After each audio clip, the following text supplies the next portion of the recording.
Is up, everyone? Sorry for the little bit of a delay. I got stuck in some traffic on the way back from an appointment, so I'm sorry about that. Normally here at 8 o'clock on the dot. Today I'm a couple minutes late. But if you're new here to every Wednesday, 8 p.m., I'm going to be here going over all the market stats for our local area. Also going to cover all of the relevant news stories that you need to know about if you're considering buying, selling, or investing here in northeastern Florida. You're definitely going to find some value here. I think all these things are relevant if you're living in the area, if you're moving to the area, just to stay on top of, because a lot of things are moving right now. A lot of things are happening with the economy. And especially a lot of things are happening here in northeastern Florida. It's definitely changing the landscape, way different than it was several years ago. So you guys need to know about this and stuff. So I'm here every week, every Wednesday, 8 p.m., trying to deliver value to you guys. So if you have any additional questions, leave them in the comments below, and reach out to me directly if you need any further assistance. First thing we always do on every live stream, every single week, if you are tuning in from another area, if you are here local in St. Augustine, I'd love to know where you're from, of course, and what has you thinking about buying, selling, or investing here in our area. Leave them in the comments below. I'd love to know. Create a banter in the comments. Let me know. So I am going to start, and I am a little behind, so bear with me. I did all of my homework, so I'll share my screen here. Let's see. We're going to check out what's going on here like we do every single week. Now we are hitting those months where kids are going back to school. This past couple of weeks, kids have been going back to school, probably across the nation, but here in northeastern Florida. So that does change things. One of the major reasons that people are moving are because they're upsizing or they're downsizing. So let's take a look here. Let's do the past week, because I do this weekly. So let's take a look at the past week. So new listings, we have 1,200 new listings come on the market. And then close, we have 739 closed. So if you're just doing quick math here, let's see here. Oh, first unlocks isn't working. What the heck is going on here?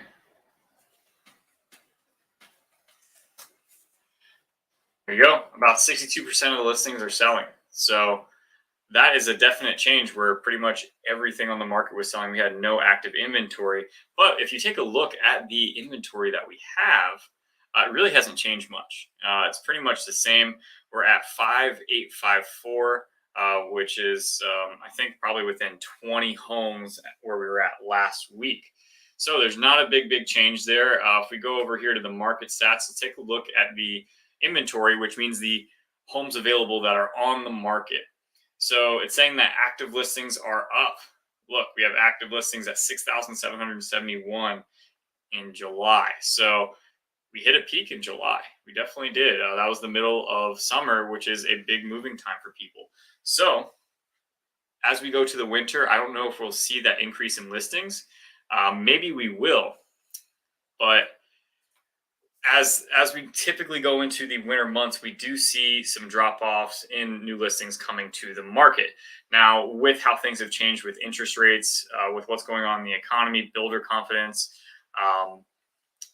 we'll see what happens. I mean, I think what's going to happen here, and along with a lot of other markets, is that we're going to get away from that low inventory where home prices were appreciating like crazy.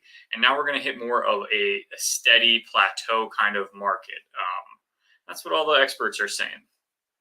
So also, I did want to recap. This morning, I went to Landmark Title. It's a big title company. And they held a breakfast of champions for the Jacksonville real producers. So pretty much all the big hitters in real estate were there talking, mingling essentially about what's going on in the market, how they're preparing for the market shift. And when we say a shift, that's kind of the word. You know, when people see shift, they're looking at the macro news that they're seeing and not looking at the micro market that we are here in northeastern Florida. So when you're hearing about the shift in the market, you're thinking it's automatically a downturn. It doesn't necessarily mean that. It just means that the negotiation power between a buyer and a seller has changed. Before, buyers were willing to pay 102% on average across our entire market over asking price. So sellers were here and buyers were exceeding their expectations. Now we are back in a market where sellers are here and buyers are actually under the seller's expectation. So now we're having to bridge that gap in negotiations, and that's really where a strong agent comes in. Another interesting take. I was there. Luke Newcomer was there. He was one of the speakers on the panel. Luke Newcomer is a great agent in St. Augustine, St. Johns County, and he does a ton of business, has a good brokerage here in town. He was talking about how you need to know and you need to be working with agents that know, especially if you are investing in the area, that know what's going on locally. Now he's like, listen, if you're going to buy a house in Jacksonville, I'm not your guy. I don't know that market. I know the rules, the zoning, the laws, everything about short-term rentals here in St. Augustine and St. Johns County. When you go up to Jacksonville, I refer my business up there. That's what he's saying. Now, we were sitting in there and he's able to rattle off all the rules about short-term rentals in St. Augustine and St. Johns County because he knows them verbatim. And all those rules pretty much I know as well. And the whole room did not know the rules for Jacksonville. And we're sitting in a room with probably about 100 agents, most of them from the Jacksonville area. And I was blown away. I couldn't believe it. We're in the Jacksonville Real Producers, and none of them knew the rules for short-term rentals in the Duval County, Jacksonville market. So if you are looking to invest, make sure, if you're not reaching out to me, reach out to Luke Newcomer in St. Johns County. If you need a solid investment agent that you want to work with in Duval County or another area, reach out to me directly. I'll put you in contact. It's not a big deal for me to just call someone and say, hey, I got a good person. They'll love it. They'll love me for putting you in contact with someone that's actually going to help you. And understanding investments is way different than understanding the residential game. It's a completely different ballpark.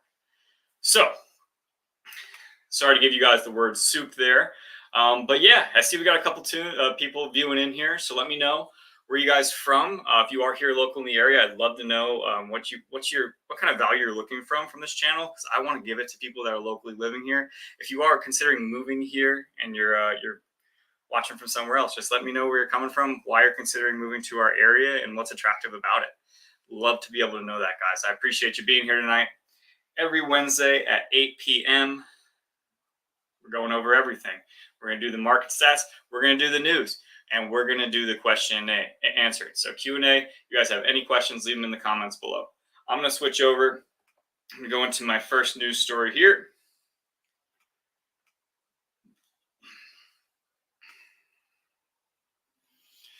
So we just talked about this. St. Augustine Commissioner, vacation rentals are turning city into entertainment district. Now, I covered this last week where they're like, hey, why don't we just make St. Augustine a huge resort? And this is really a opinion piece. There's a lot of people saying, what's going on in the community, not just in St. Augustine Beach, but in St. Johns County. The city has changed a lot because people that lived here locally, now they're getting priced out by investors. So a lot of the locals obviously aren't too happy about that. It's you're getting priced out of your home because people are going to come and buy it and they're going to rent it out to someone who's not from here. And then if you're living right next door, then you got a party next door. You don't know your neighbors. You lose that community feel, that small town feel. So there's been a lot of fight on Airbnbs and short-term rentals here in our community. Though we are such a tourist market, that's really where the lifeblood of the economy of St. Johns County is. I have a really hard time seeing them making any serious legislation to combat that. I know in St. Augustine Beach, they do have a rental restriction. So for Airbnbs, daily, nightly rentals, unless you're at like a condo association that does that, like a condo hotel, there's only 100 of those slips left in St. Augustine Beach. And Lou Newcomer was just telling me he's actually in the process of selling one for a customer for $150,000. That's how valuable those short-term rentals are in St. Augustine Beach. And that's the same thing, even downtown St. Augustine, they don't have any regulations like that, but you need to know the zoning. You can make a good bit of money. It's pretty impressive. But at the same time, as a person living here locally, and I want to invest as well, definitely makes it difficult. But as an investor, it's all about the numbers, so it's hard to find where your sympathies lie, especially when you're a realtor in this industry. So let me take a look here.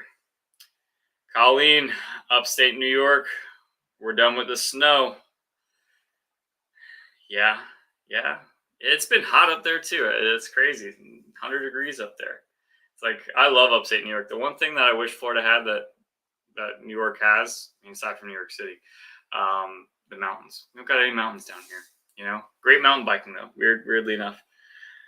How's the Airbnb business in St. Augustine? Yeah, so that business in St. Augustine is 100% thriving. If you go on anywhere, it's hard to find somewhere for anywhere under like $200 a night. Especially if you're on the beach, you're gonna be paying a lot more than that. So the Airbnb business is definitely going to continue here, I believe. I don't think any significant regulation is going to come out, but it's always good to be educated on those things, right? So if you are looking to buy an Airbnb, you need to know where you can do it. You need to know if there is some fight in the community. Maybe they are looking to put in some regulations, how many people can rent out during the month within the community. You never know. So Colleen, I appreciate you being here. Thank you for your question. Guys, if you do have any questions like Colleen, leave them in the comments below. I want to see what you guys think about this too. I mean, because I have my opinion, obviously, but I want to see what you guys think about what's going on here in northeastern Florida. 95 degrees. Yeah, I mean, it was 95 degrees here in Florida, but it's Florida, so it's expected, right? So awesome. We'll go on to the next one. Thank you again, Colleen. Now, let me take this off here real quick. We'll go to important news. Boom. All right, so I'm going to share my screen one more time. We'll go back onto it. Okay, boom, boom, boom. St. Augustine gets federal funding for downtown shuttle, crosswalks, and other mobility upgrades. Close to 24 audible pedestrian countdown signals to be installed at crosswalks. Now, I'm going to read this just because it's going to, this is essentially what they're going to do. Flood sensors to bring real-time flooding data to the city, dynamic messaging signs that will let travelers know if the city parking garage is full and if a shuttle is running, 6 mid-block rectangular rapid flashing beacons in areas with high pedestrian traffic, automatic detection of pedestrian and bicycles, longer walk times for people with low mobility, smart lighting sensors at 3 mid-block crossings, and audible pedestrian countdown signals at about 23 locations. Funding should become available in July 2023, and I think it's $15 million that they're getting in federal funding. Now, the one important thing to know is that here in downtown St. Augustine, they have the Florida School for the Deaf and Blind. So that is I believe it's a free school for kids that are deaf or blind, and they teach them skills they take them on recreational activities. The kids live at the school and everything. So we already have a lot of those upgrades, such as auditory crosswalks. So they tell you when to cross, when not to cross because of our local demographic here. But that is also going to go into what we've talked about before with the long-term plan of St. Augustine, downtown St. Augustine, where they want to make this area just a walkable area where you're not driving your car, finding parking on the small horse-drawn carriage streets. You're going to go to the parking garage, then there's going to be a trolley or some type of public transportation that takes you to the main area of downtown St. Augustine. If you've been here before, we have the red trolley tour, and we also have, there's another one that's green. I can't remember it.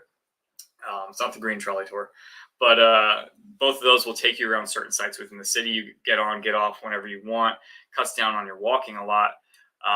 So yeah, I think that's going to happen, honestly, because we need to kind of make that push forward. And it is going to change. It's going to change the city. It's not going to be that old town anymore, I don't think, with that mobility plan. But I think long-term for the people living downtown, for the residents in that area, it will help with traffic, and also it will help with the economy in that area too. So, because they're also talking about putting that at Browdy's liquor store, they're putting the multifamily unit, they're putting a railway station possibly up to Jacksonville. It hasn't been fully approved yet, but it looks like with how things are going that it probably will get approved. But we shall see. What do you guys think about that? Is that too much development for St. Augustine? Should they just keep it the same as it was back in 1565? It's tough. It's very tough. I remember just going down there, parking, having no problem, everything being really easy. You park almost right off of St. George Street now. I know where to park. I'm good at parallel parking. I don't have a problem going down there. But if you don't want to parallel park, if you're not like a comfortable driver, you're gonna have to go to a parking garage. You're gonna have to go to a parking lot, pay some extra money. So Let's see here. No comments, guys. You're hurting me here. If you have any questions, let me know. I will answer them below. So any questions, I will answer them here in the video. Every Wednesday, 8 p.m., I'm here doing the market stats, important news, and I'm also answering your guys' question. I'm here for you guys at the end of the day. So let me know if I can be of any assistance. If you have any additional questions, on to the next news story. Let's do it. All right. Boom, boom, boom, boom, boom. Okay, now we've talked about this. Now, this is actually something that we've talked about delays in schools because they're building schools and they're planning on building, I think, 20 schools in the next 20 years or something like that here. I covered it in a live stream before, but it's a ridiculous amount of schools. Our population is supposed to increase 100% by 2050. Florida in general is expected to increase by 850 people every single day. So they're expecting a lot of development to go on here, but this is just one thing. And one of those issues that happen if you are living here in the area, if you move to the area, delays in schooling definitely affect you, and it affects traffic. And that's one of the biggest things.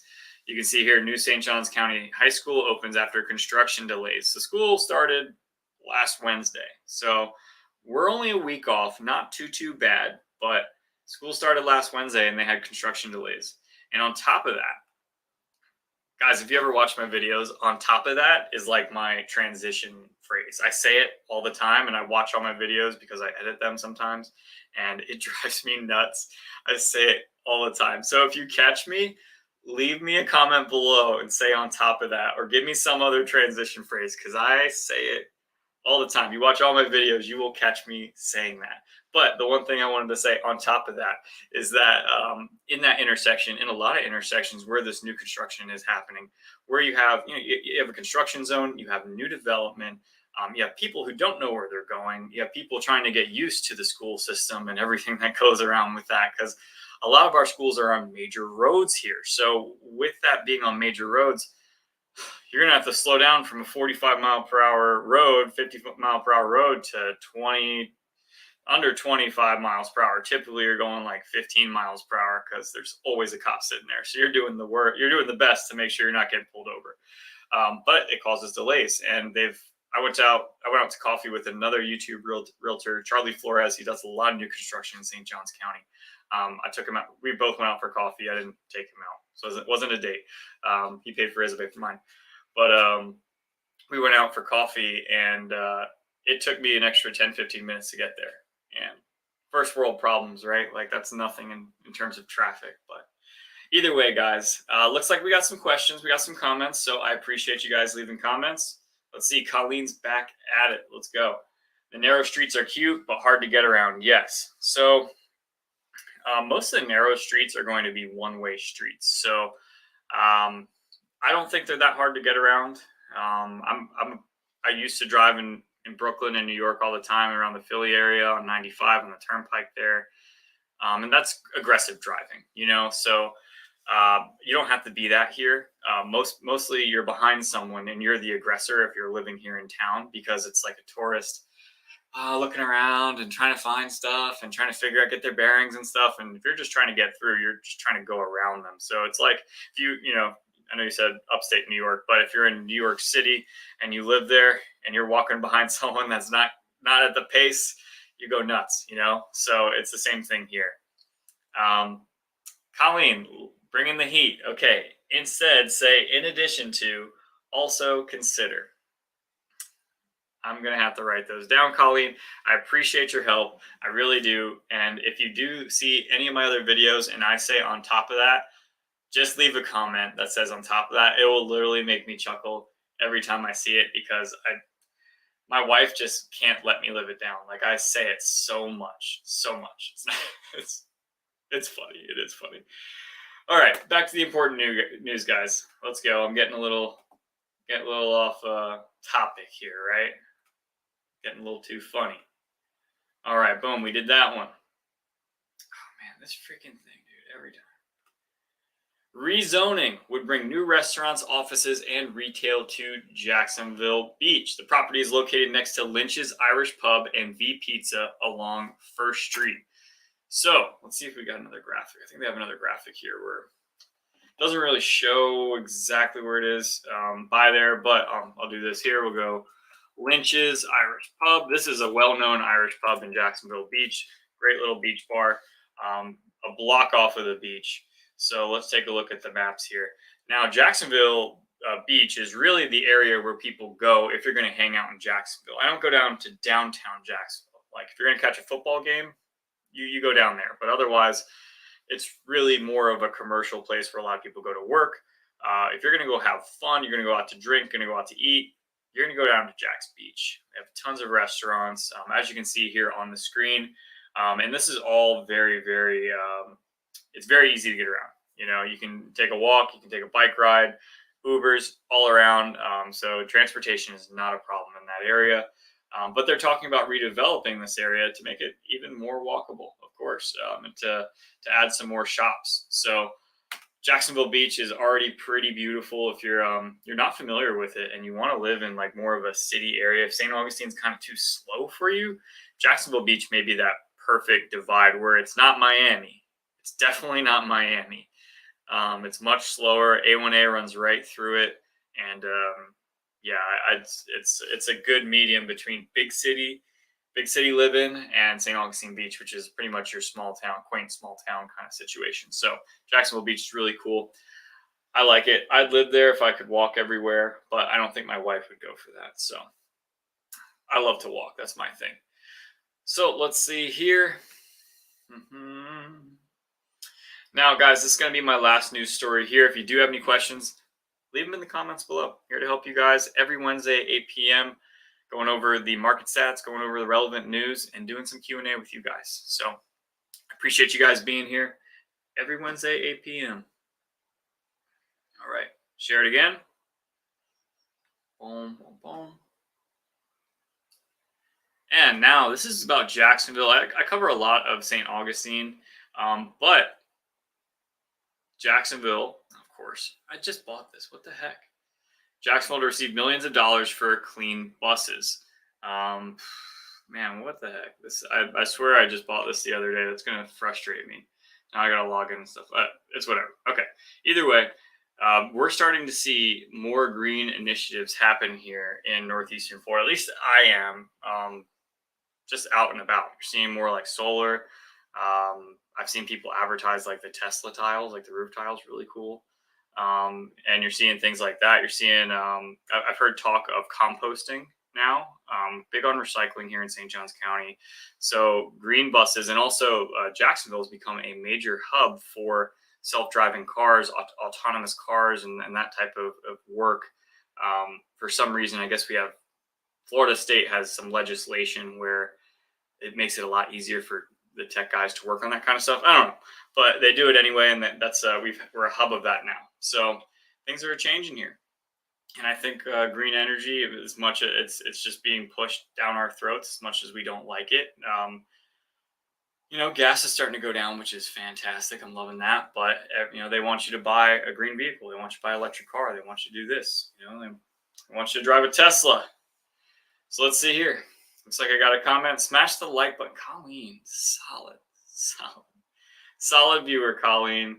Smash that like button before you leave. If you guys have any questions, let me know in the comments below. I'm here every Wednesday from 8 p.m. doing the market stats, doing the relevant news, and doing the Q&A with you guys. I appreciate you guys being here tonight. Colleen, you're my #1 fan tonight. Shout out to you. If you need any assistance, let me know. I'm going to be getting off here, but if you do need further assistance, go ahead and reach out to me directly. I have a Calendly link in my description. There's a phone number there. There's an email. They're all going to the same place pretty much. So I'd love to be able to help out if you are looking to buy, sell, invest here in northeastern Florida. And also let me know. Let me know what you guys thought of this video. Was that informational? Did you get a little bit of nuggets, a little bit of golden nuggets from that? Let me know. Appreciate you guys being here. Have a good night, and I'll see you next week.